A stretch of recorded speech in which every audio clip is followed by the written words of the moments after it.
হুজুর জান্নাতের ভেতরে আবার শপিং মল থাকবে কেমনে? প্রশ্ন আসতে পারে না? সহিহ মুসলিমের বর্ণনা, ইন্না ফিল জান্নাতি লাসুকান, জান্নাতের ভেতরে বিশাল এক শপিং মল থাকবে। এটা বোধহয় আমাদের বসুন্ধরা শপিং কমপ্লেক্সের মতো হবে, যমুনা ফিউচার পার্ক। দুবাইতে যে একটা আছে বিশাল শপিং মল, মালয়েশিয়ার মিড ভ্যালি, এগুলোর মতো হবে মনে হয়। কত বিশাল যে শপিং মল হবে। সহিহ মুসলিমের বর্ণনা, প্রতি শুক্রবারে সব জায়গা থেকে বন বন করে মৌমাছির মতো জান্নাতীরা ওই শপিং মলে শপিং করতে আসবে। ইচ্ছে মতো দেদারসে পোশাক কিনবে, ইচ্ছে মতো শপিং করবে, টাকা দেয়া লাগবে না, ক্রেডিট কার্ড লাগবে না। সুবহানাল্লাহ পড়েন। ইচ্ছে মতো শপিং করবেন। দুনিয়াতে একটু কষ্ট করে হালাল উপার্জন করে খেয়ে যান। আল কানাআতু মিনাল ইসলাম, অল্পে খেয়ে তুষ্ট থাকার, আল্লাহ শুকরিয়া করা, এটার নামই ইসলাম। অল্প খাও, অল্প পড়ো, অল্প জমাও, অল্পের ভেতরে বরকত ঢুকাই দিছে কে? অনেকে দেখবেন অনেক খাই খাই নাই নাই করে, এটা যাদের স্বভাব তাদের কখনো বরকত হয় না।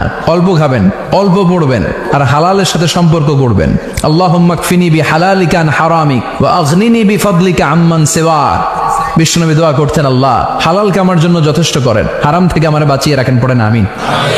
হালাল অল্প হলেও হালালে বরকত আছে না নাই? হারাম বেশি হলেও এটাতে কোনো বরকত নাই, ঠিক কিনা?